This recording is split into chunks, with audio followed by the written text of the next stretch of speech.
Tra i temi più affascinanti e meno dibattuti riguardanti l'epilogo dei Cavalieri Templari, troviamo alcune frammentarie notizie storiche relative all'ultimo Gran Maestro dell'ordine, Jacques de Molay, e al trafugamento delle sue ossa successivamente a Rogo che lo martirizzò per conservarle come reliquie in luoghi santi. Tra i primi a renderne memoria troviamo lo storico dei grandi Giovanni Villani, che nella sua Nova Cronica al libro 9, capitolo 42, scritta tra il 1322 e il 1348, quindi molto vicina ai fatti che ripropone, afferma senza mezzi termini che è nota che la notte appresso che il detto maestro e il compagno furono martorizzati, per frati e altri religiosi le loro corpora e ossa come reliquie sante furono ricolte e portate via in sacri luoghi. Questa notazione compare anche nel testo Grande Chronique de France, in cui vengono dedicate 4 righe all'evento, ma in cui viene specificato che le loro ossa furono bruciate e ridotte a polvere, quasi come se il re e i suoi emissari avessero avuto paura che un'evenienza come quella descritta dal Villani fosse potuta avvenire veramente. Ma forse le guardie non intervennero così velocemente e sappiamo che la cremazione umana è un processo molto lungo e che spesso rimangono frammenti di ossa che non riescono a polverizzarsi. Nella ricerca che ho fatto su questo affascinante tema, storia e leggenda ovviamente sembrano fondersi assieme, delineando un quadro quantomeno suggestivo e ancora tutto da approfondire. Jacques de Molay, assieme al precettore Geoffroy de Charny, fu giustiziato a Rogo sul lato occidentale del Pont Neuf, in un appezzamento di terreno denominato Ile de la Cité, posto sotto i giardini della residenza reale di Filippo il Bello, oggi Palazzo Vergalan, terreno allora di proprietà e sotto la giurisdizione agostiniana della abbazia di Saint-Germain-des-Prés.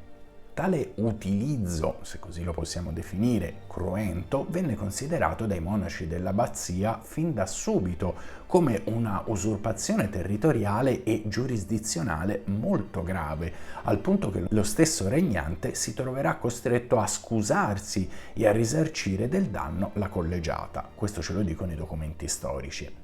Il possesso da parte di un ordine religioso della terra in cui era avvenuto il martirio risulta di estrema importanza.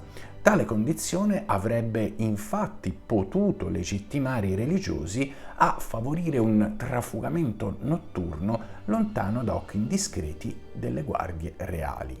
Rileggendo attentamente le parole del Villani, in riferimento a frati e religiosi che recuperarono le loro corpora e ossa, può essere ancora più emblematico, acquisendo ora un senso e un significato precisi e trovando quindi una giustificazione nell'occultazione di tali resti lontano da occhi inopportuni entro confini protetti.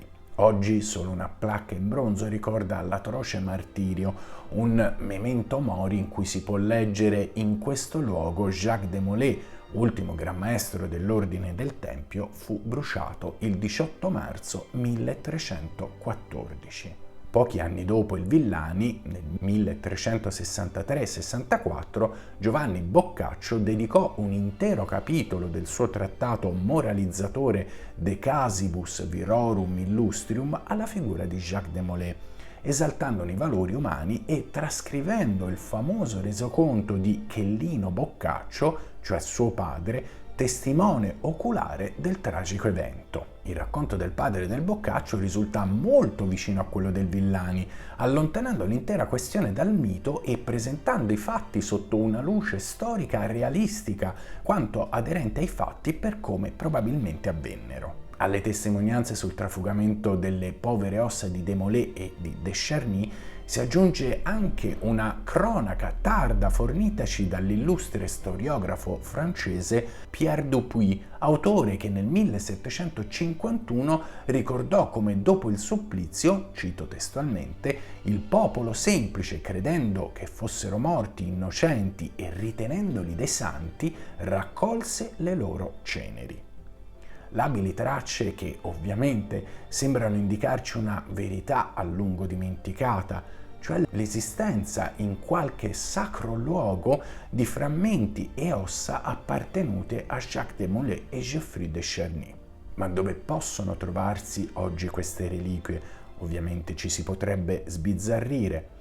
Se diverse tradizioni massoniche del XVIII e del XIX secolo sembrano averne reclamato il possesso, ma senza mai fornirne alcuna prova, personalmente su tali attribuzioni nutro fortissimi dubbi di veridicità.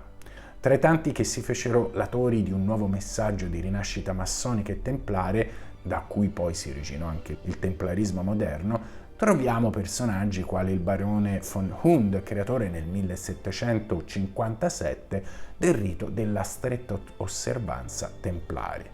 Tali realtà però niente ebbero a che fare con i loro predecessori, se non in una continuazione ideologica e ipotetica, ma mai storica.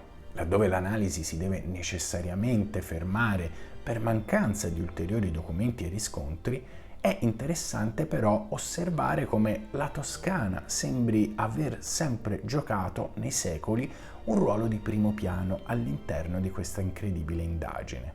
3 autori di questa regione, il Villani, il Boccaccio e uno scrittore lucchese ottocentesco, hanno ripetutamente parlato di sante reliquie, quasi forse a volerci indicare il luogo in cui furono condotte. Ovviamente è un collegamento arbitrario, è un'ipotesi, certamente, ma curiosamente reiterato nel tempo. All'infuori di loro, in oltre 7 secoli, quasi nessun altro studioso sembra aver dato peso ai santi resti. Per quanto tale ipotesi si pone ovviamente come eretica e tutto ancora da verificare e a oggi priva di qualsiasi riscontro effettivo se non quello letterario, non può essere altrettanto negata quanto messa da parte, visto poi che lo stesso Dante, ripetutamente nella sua Divina Commedia, difese l'ordine dalle accuse che gli erano state mosse contro dal papato e dal re di Francia. Ma anche qui domande più semplici forse necessitano di una spiegazione. Chi raccontò, per esempio, al Villani del trafugamento delle reliquie? Non si trattò certamente di una pura invenzione letteraria. Parallelamente e senza nessun collegamento ne trattarono anche altri autori. La figura che confidò questo segreto al Villani aveva assistito anche lui a questo occultamento, ne era stato lui stesso compartecipe e diversamente come ne era venuto anche lui a conoscenza. Lo stesso Boccaccio riporta le dichiarazioni del padre, diretto osservatore degli eventi, come dicevamo, una testimonianza che avvalora ulteriormente i fatti parigini, nonché gli scarni resoconti giunti fino a noi.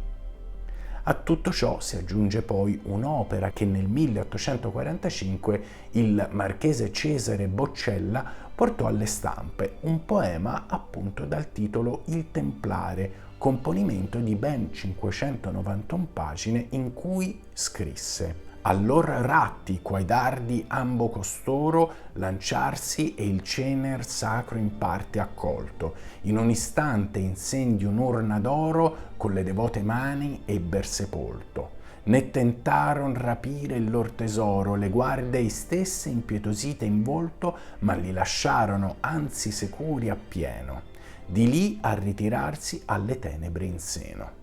Il Boccella riporta in nota il riferimento da cui attinse le informazioni per creare i suoi versi, il libro Histoire de la condamnation des Templiers del 1713 di Pierre Dupuy. Anche in questo caso si parla di ceneri che vengono sottratte dal luogo del martirio, ma una notazione aggiuntiva circostanzia il tutto, la presenza di guardie reali che, impietosite in volto, lasciarono che le ceneri e le ossa fossero recuperate. Non sappiamo se questa notazione sia stata un'aggiunta poetica del Boccella o se l'autore abbia attinto a fonti a noi oggi ignote, oltre a quella del Dupuy. Il poema rimane un ulteriore tassello che si aggiunge a questo complesso e intricato enigma storico. Una costellazione di elementi che potrebbero condurre alla riscoperta, forse un domani, delle spoglie mortali dell'ultimo gran maestro Jacques de Molay e che potrebbe riportare alla luce le reliquie di una delle figure più affascinanti che questo periodo storico abbia conosciuto.